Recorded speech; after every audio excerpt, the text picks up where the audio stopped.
Guys हे पहा आपले साबुदाण्याचे पापड आणि साबुदाण्याची चकली रेडी झाली आहे। हे बटाटे आणि साबुदाण्याचे पापड आहेत, चकल्या आहेत आणि हे प्लेन साबुदाण्याचे पापड आहे। हे रेडी झालं आहे आपलं, आता सुकून झालं एकदम मस्त, ऊन होतं कडक। आता हे मुरब्बा आहे, आंब्याचा छुंदा, हे आता मी या बाटलीमध्ये काढत आहे आणि मग याला सारखं मी ऊन देत राहणार आहे, म्हणजे 3-4 दिवस तरी ऊन देणार आहे। मस्त झाला एकदम छुंदा, पण तुम्ही बघू शकता। आणि इथे आंब्याचं लोणचं आहे, ते आता सुकली पण आहे थोडी कैरी, पाणी थोडा जायसाठी ना मी थोडं सुकवलेला उन्हात, थोडंसं ऊन नाही म्हणजे सावलीमध्येच ठेवलेलं। आता याला लोणचा करायचा आहे आंब्याचा, पंजाबी लोणचा करणार आहे मी। सो हे आता मी भरून घेते बॉटलमध्ये। छान झाला आहे मुरब्बा। हा मुरब्बा तुम्ही गोड चटणीसाठी पण वापर करू शकता। मी जेव्हा पण पाणीपुरी बनवते ना घरी, याच चटणीचा वापर करते। इवन रगडा पेटीस, चाट आयटम जितके पण असणार ना गाईज, खूपच छान टेस्ट येते।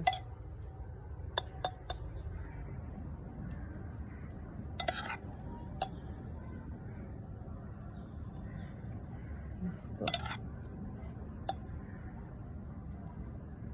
हे माझा 1 किलोचा मुरब्बा होता। छुंदा बोलतात ना आपण, छुंदा, मुरब्बा, कैरीचा गोड लोणचा म्हणतात आपण। सो हे चपातीसोबत इतका छान लागतो ना, पण ह्याला आणखीन मला 3-4 दिवस तरी येऊन द्यावा लागणार, मगच पण हे झालेलं आहे।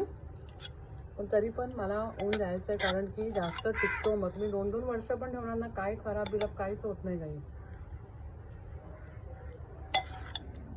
आता मला फेण्या करायच्या आहेत, उद्या नाही परवापासून, कारण काल रात्रीच मी तांदूळ भिजत ठेवले। सो फेणीसाठी ना 3 दिवस तांदूळ आपल्याला भिजवावा लागतो आणि सारखा पाणी चेंज करायचं असतं त्याचं। आणि जिथपर्यंत त्याच्यामध्ये आंबटचा फ्लेवर थोडा येत नाही ना, तिथपर्यंत मी फेणी करत नाही।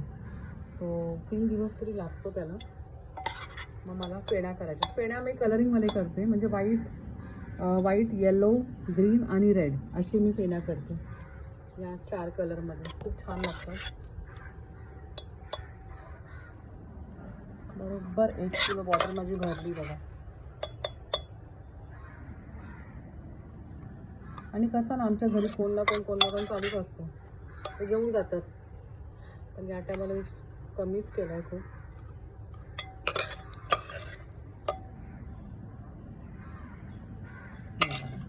बॉटल भरली।